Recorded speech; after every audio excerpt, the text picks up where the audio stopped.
L'annonce du premier ministre Carney est un signe de plus que le Canada entend renforcer sa présence dans l'Arctique pour protéger sa souveraineté, mais aussi pour consolider la sécurité collective avec ses alliés. Et c'est dans cet esprit que le premier ministre se rend maintenant en Norvège. Il se rendra au-delà du cercle arctique pour observer l'exercice militaire Cold Response de l'OTAN. Il s'agit d'importantes manœuvres militaires qui rassemblent des troupes de 14 pays alliés. M. Carney participera ensuite à un sommet avec les dirigeants des pays nordiques pour discuter de sécurité transatlantique et de coopération face aux tensions géopolitiques. Pour parler de ce voyage, je reçois Arthur Wilczynski, ancien ambassadeur du Canada en Norvège de 2014 à 2018. Monsieur Wilczynski, bonsoir et merci d'être avec nous. Merci pour m'avoir invité. Alors, la défense et la sécurité collective sont vraiment au cœur de cette visite. L'exercice Cold Response a lieu tous les 2 ans, mais le contexte cette fois-ci est évidemment très différent. On peut évidemment penser aux visées territoriales du président Trump sur le Groenland, par exemple. Dans ce contexte de tensions géopolitiques accrues, quelle importance prend cet exercice pour les pays alliés? Je pense que c'est un exercice très important et je pense que la présence du premier ministre Carney dans la région est encore plus importante. Je pense que ce qu'on est en train de voir, c'est un changement assez stratégique des relations entre le Canada puis nos alliés dans la région. Le fait que pendant les derniers mois, on a vu des visites de la gouverneure générale, du président de la Chambre des communes et puis maintenant le premier ministre en Norvège, je pense que ça démontre l'importance que le Canada maintenant donne aux pays de la région et que nous comprenons mieux maintenant qu'auparavant que nos alliés dans la région sont centrales pour nous de protéger nos propres intérêts dans l'Arctique. Oui, parce que justement, ce sera en fait la première visite d'un premier ministre canadien en Norvège depuis 1980. Il va aussi rencontrer les dirigeants des pays du Nordic Five, donc le Danemark, la Suède, la Finlande et l'Islande. Tout ça s'inscrit évidemment dans le message qu'il avait lancé à Davos, selon lequel les puissances moyennes doivent vraiment absolument coopérer ensemble et ça presse. Comment est-ce que vous décririez aujourd'hui l'alignement entre le Canada et les pays nordiques et quelles risquent les priorités qui vont vraiment ressortir de ces discussions? Regarde, pour moi, c'est un aliment très important, puis c'est un bon aliment entre les intérêts canadiens puis les intérêts de nos partenaires dans la région. Nous avons tout un intérêt de renforcer l'OTAN, de s'assurer que nous avons les capacités nécessaires pour nous défendre et défendre nos intérêts.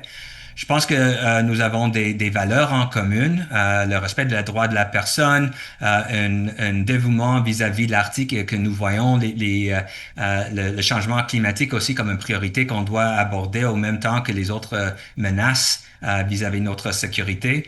Mais aussi, je vois qu'il y a un alignement avec nos intérêts économiques. La Norvège en particulier est un fonds d'investissement énorme pour le Canada de trouver des partenaires économiques qui s'alignent avec nos propres intérêts. Je pense que c'est important et la présence des autres pays, la Suède, le Danemark, la Finlande et l'Islande, ensemble, je pense que c'est un réseau très important pour nous et qui comprend bien les défis particuliers de Grand Nord.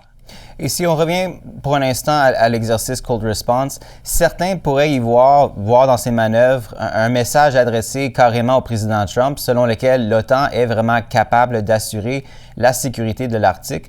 Selon vous, est-ce que c'est vraiment le cas? Dans quelle mesure l'OTAN est-elle vraiment prête à défendre l'Arctique européen? Je pense que les capacités de nos partenaires européens dans la région, dans le Grand Nord, dans leur propre Arctique, sont impressionnants. Pour la Norvège, la défense du Grand Nord, la défense de leur Arctique était une priorité depuis les années de la guerre froide. Ils ont une frontière avec la Russie, alors ils comprennent bien les menaces qui se trouvent dans la région. Je pense que le fait qu'on travaille de plus en plus ensemble, le fait que maintenant la Suède puis la Finlande on se joignait à l'OTAN. Les pays ensemble maintenant ont des compétences importantes. Le Canada, par exemple, est aussi en train de bâtir ses propres compétences militaires. On est en train d'investir beaucoup plus dans les avions chasse, dans les sous-marins. Alors, d'être présent avec les autres partenaires pour faire les exercices, pour avoir des échanges politiques, je pense que ce sont des processus essentiels pour coordonner une réponse à l'environnement de menace qui est en train d'évoluer. Des hauts responsables du gouvernement ici au Canada ont indiqué cette semaine que l'observation de cet exercice, ça pourrait éclairer la posture, la politique de défense du Canada dans l'Arctique. La Norvège a d'ailleurs déclaré cette année l'année de la défense totale. C'est une approche qui vise à préparer non seulement l'armée, mais aussi les civils, les institutions civiles à faire face à la guerre ou à d'autres crises. Vous avez évoqué la Finlande et la Suède. Les deux pays ont déjà adopté ce type d'approche à l'échelle de leur société.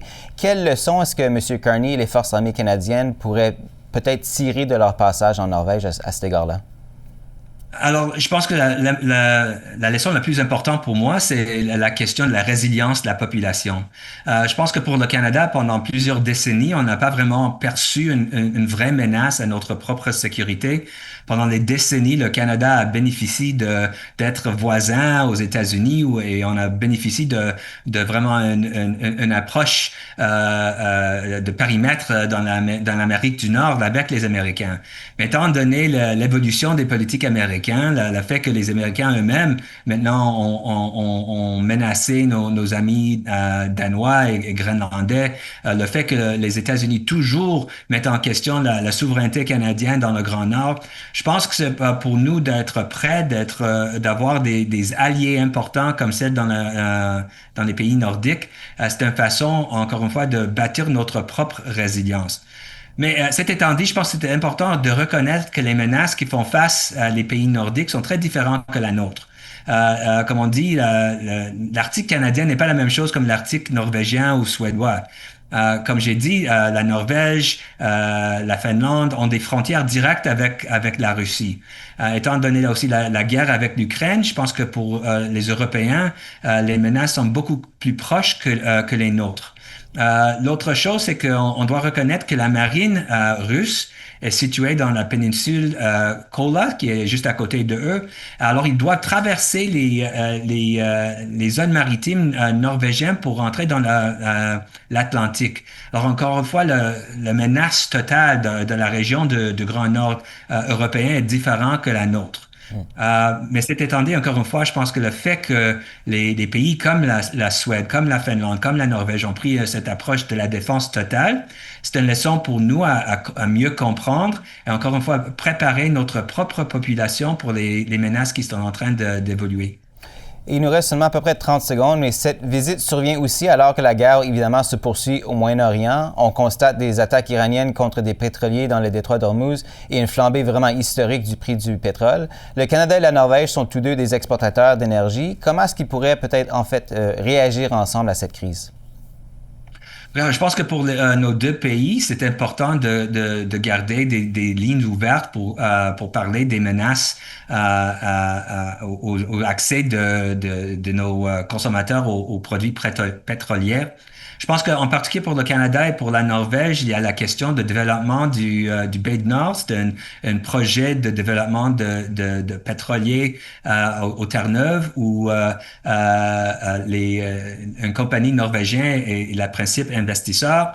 Alors, il y a un rôle pour les pays comme les nôtres pour adresser les déficits d'accès aux produits pétroliers. Et je pense qu'encore une fois que la concertation entre nous deux, c'est une façon de mitiger les risques qui se posent pour les consommateurs à cause de la guerre au Proche-Orient.